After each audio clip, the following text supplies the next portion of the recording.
Hi students, welcome to my YouTube channel. In previous video, we have studied about the colligative properties as osmotic pressure. Today, we shall study about the topic isotonic, hypertonic, hypotonic and reverse osmosis. These topics are related with the fourth colligative properties as osmosis and osmotic pressure. Let us start. First topic isotonic, second hypertonic, third hypotonic, fourth reverse osmosis. First of all, we are understood isotonic, hypertonic, hypotonic.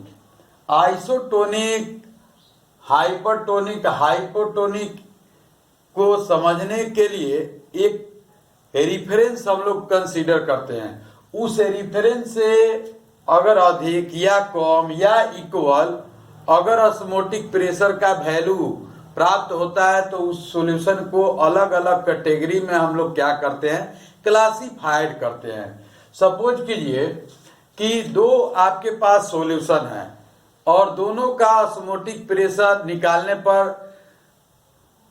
अलग अलग आता हो, और अगर मान लीजिए कि ऐसा कर दे कि कंसंट्रेशन बढ़ा दे, टेम्परेचर कम कर दे, मतलब कोई ना कोई फैक्टर को या इधर से उधर करने के बाद अगर दोनों का ऑस्मोटिक प्रेशर का वैल्यू इक्वल आ जाए तो समझ लीजिए कि उस दोनों सॉल्यूशन को हम लोग कहेंगे कि isotonic with one solution with another solution. मतलब एक सॉल्यूशन जो है दूसरे सॉल्यूशन के साथ क्या होगा, वो आइसोटोनिक बिहेव शो कर रहा है।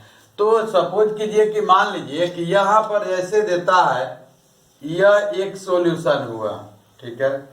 यह मान लीजिए कि ये दूसरा सॉल्यूशन होता है, ठीक है। इसका ऑस्मोटिक प्रेशर का वैल्यू π2 है। इस सॉल्यूशन का जो फर्स्ट है इसका ऑस्मोटिक प्रेशर π1 है, ठीक है। इसका π2 हो गया। इसका कॉन्सेंट्रेशन C1, इसका C2, इसका T2, इसका C1, इसका T1 एस। तो दोनों में सॉल्यूशन कांस्टेंट है, कॉमन होगा। इसके लिए हम लोग यही लिख सकते हैं कि π1 equal to C1 S T1। इसके लिए हम लोग लिख सकते हैं π2 C S π2 C2 S T2 लिख सकते हैं। ये फर्स्ट सॉल्यूशन हो गया, सेकंड सॉल्यूशन। लेकिन दोनों को आइसोटोनिक कब कहेंगे, जब दोनों सॉल्यूशन का ऑस्मोटिक प्रेशर क्या हो जाए, सेम हो जाए। तो हम लोग कह सकते हैं कि when two solutions have same osmotic pressure is known as isotonic solution. तो यहां से लिख सकते हैं when two solutions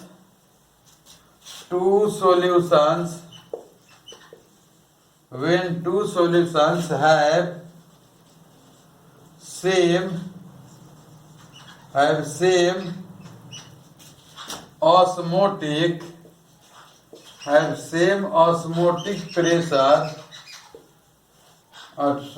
pressure is known as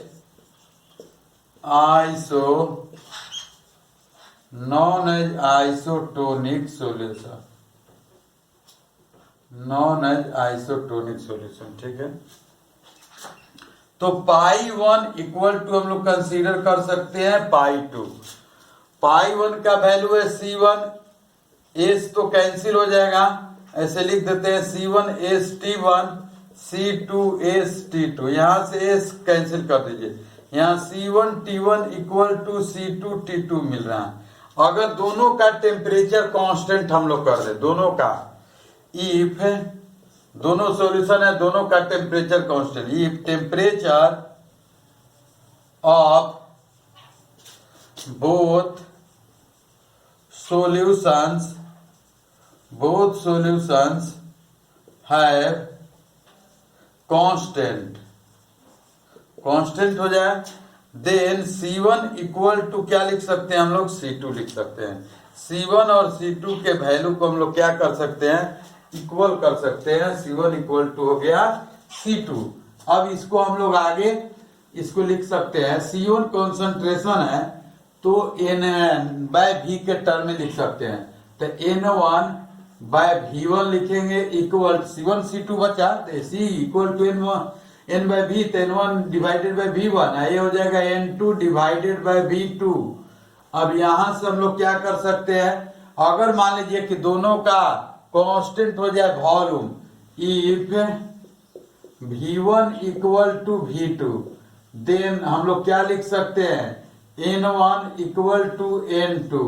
N1 को लिख सकते हैं W1 upon M1, W2 upon M2। अगर मान लीजिए कि मोलेकुलर वेट सेम हो जाए तो सॉल्यूशन सेम नहीं हो सकता है, क्योंकि अगर एक मोलेकुलर वेट का सेम होना मतलब सॉलिड सब्सटेंस एक जैसा होना, एक होना, तो उसको हम लोग कहेंगे कि दोनों सॉल्यूशन डिफरेंट नहीं है, वो तो आइसोटोनिक होगा ही शुरू से।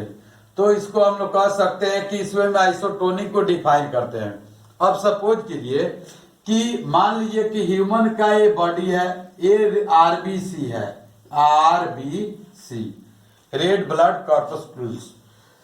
तो आरबीसी का जो कॉन्सेंट्रेशन का वैल्यू होता है वो होता है हम लोग का 0.9% NaCl इन NaCl हो गया इन ब्लड, इन ब्लड मतलब ब्लड में कितना कॉन्सेंट्रेशन के फॉर्म में रहता है हम लोगों के पास NaCl, तो 0.9%। इस percentage strength of NaCl in blood, इसका हम लोग कहते हैं नॉर्मल सलाइन सॉल्यूशन, हम लोग नाम देते हैं नॉर्मल सलाइन सॉल्यूशन।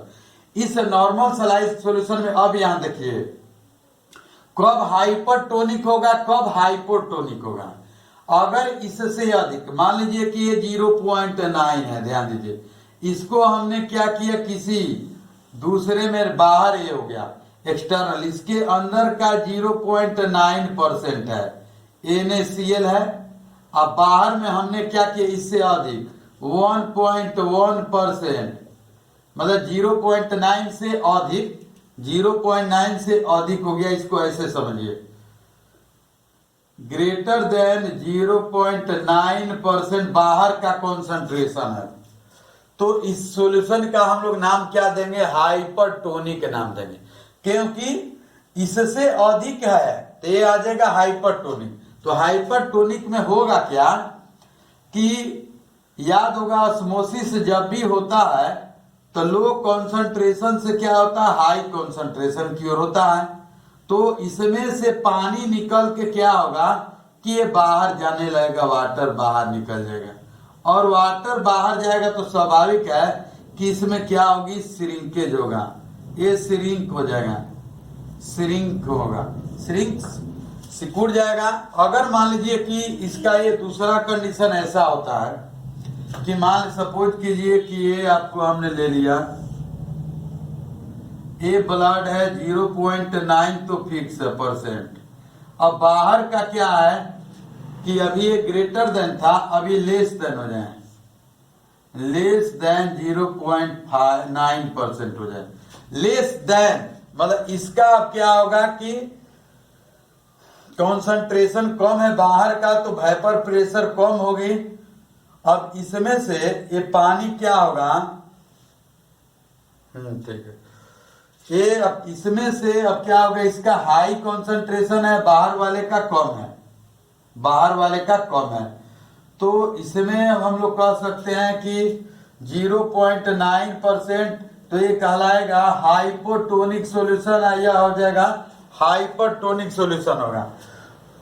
तो 0.9 से अधिक होने पर, 0.9 से अधिक होने पर इसका मीनिंग होगा कि ऑस्मोसिस जब होता है तो ध्यान से देखिएगा, जैसे ये हो गया मान लीजिए आपका SPM हो गया, ठीक है, इसका डायलूट हमने लिया है, मान सपोज कीजिए कि डायलूट, इसका हमने क्या किया है, कोम के लिए, कोम के लिए है।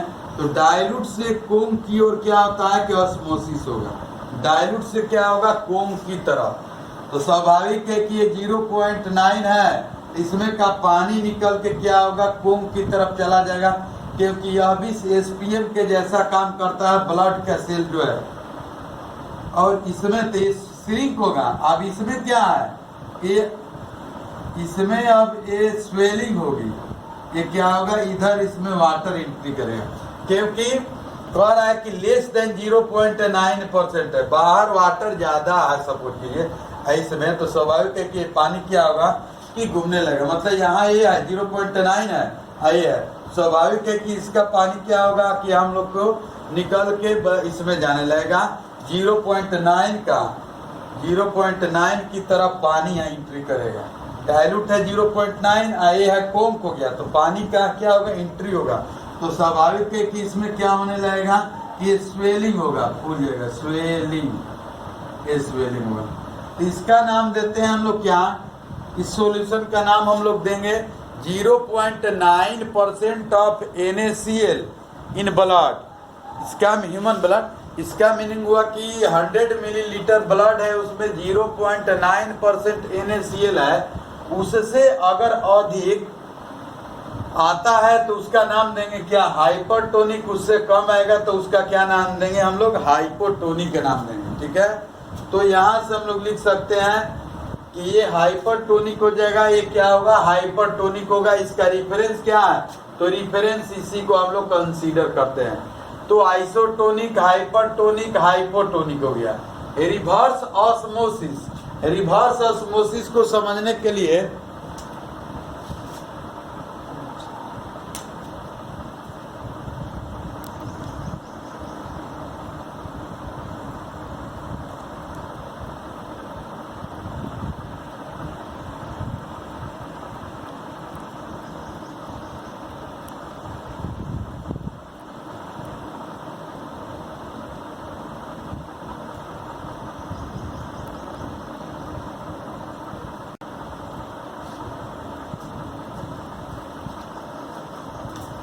तो हाइपरटोनिक हाइपोटोनिक समझ गए कि हाइपरटोनिक में होगा hypertonic solution.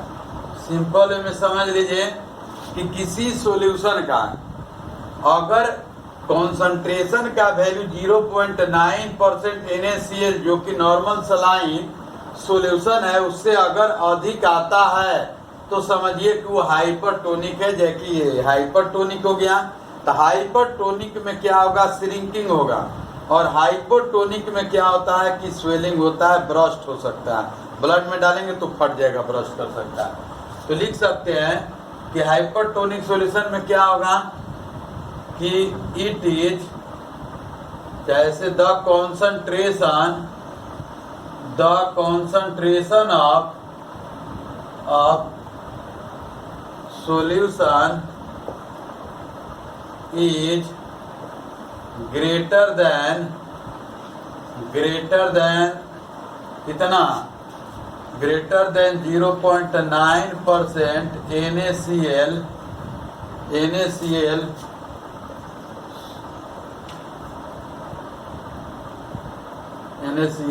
solution is known as hypertonic solution कहेंगे। इससे कम होगा तो हाइपोटोनिक कहेंगे, आइसोटोनिक, दोनों सॉल्यूशन का प्रेशर क्या हो जाए सेम हो जाए तो हम लोग कह सकते हैं कि आइसोटोनिक। तो यहाँ से लिख सकते हैं कि क्या होना चाहिए ग्रेटर देन 0.9% NaCl, ये होता है इन ब्लड में होता है, इन ब्लड मतलब 100 मिलीलीटर ब्लड होगा तो उसमें 0.9 होगा, 0.9 ग्राम हो जाएगा NaCl हो जाएगा। तो इसके आधार पर हम लोग कह सकते हैं कि यह हाइपोटोनिक होगा, लेस देन हो जाएगा तो hypotonic. Hypotonic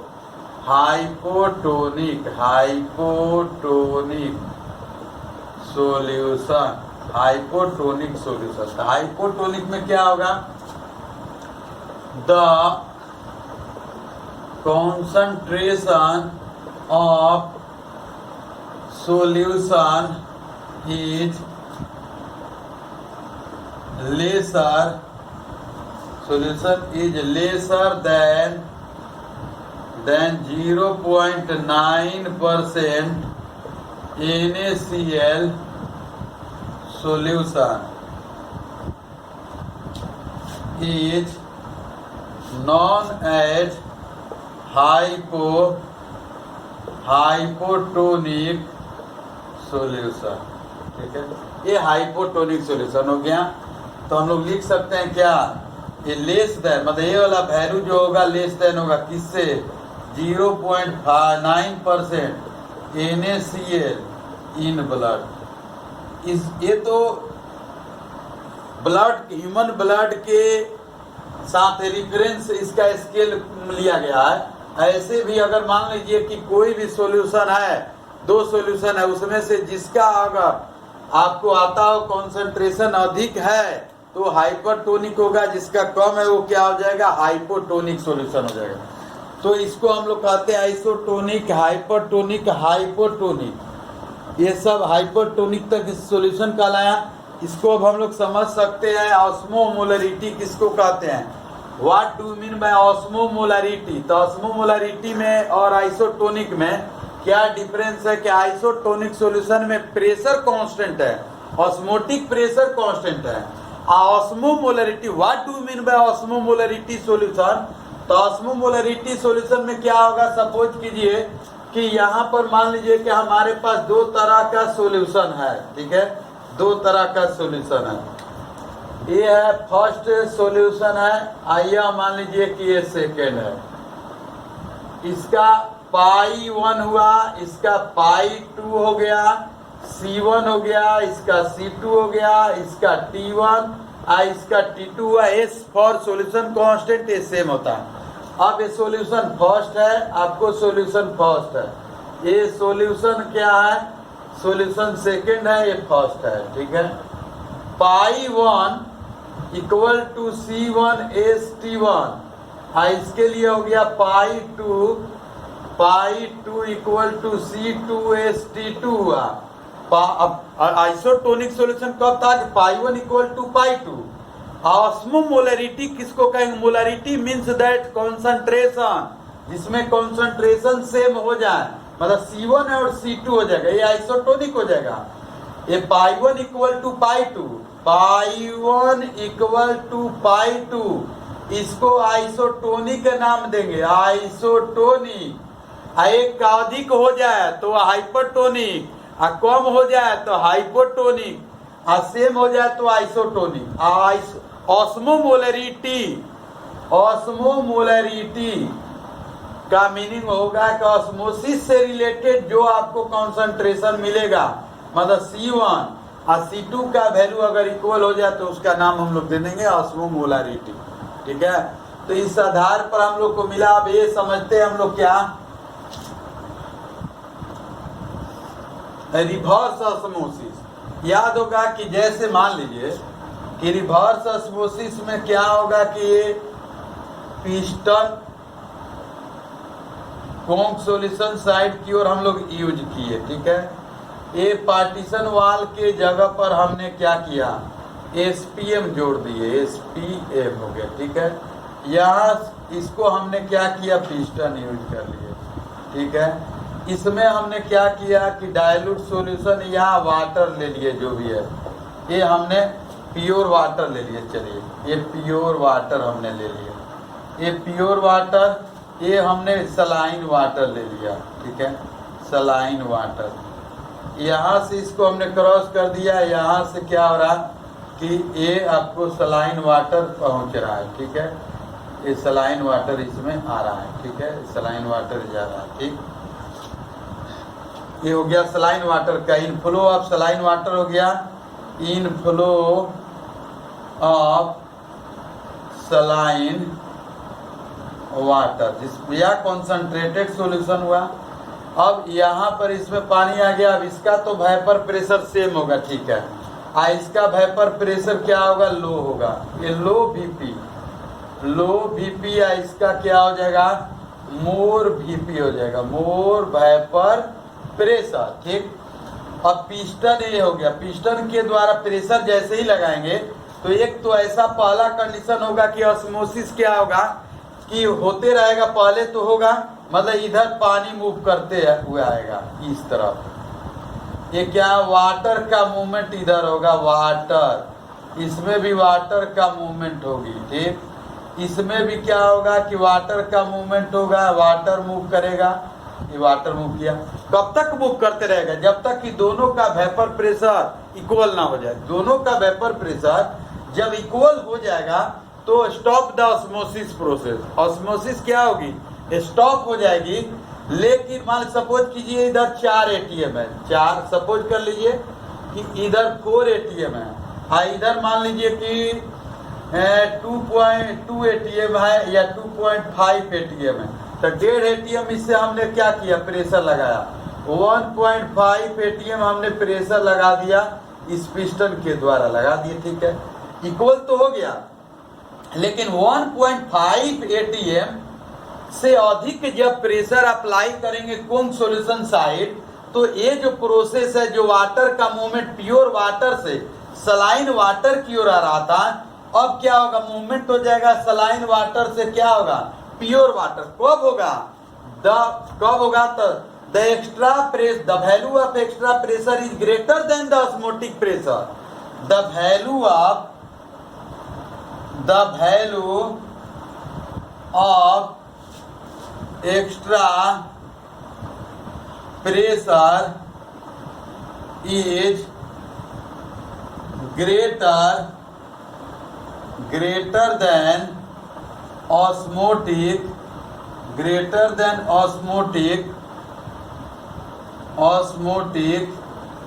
pressure, then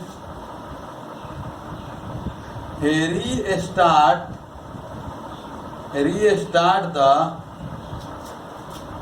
osmosis in opposite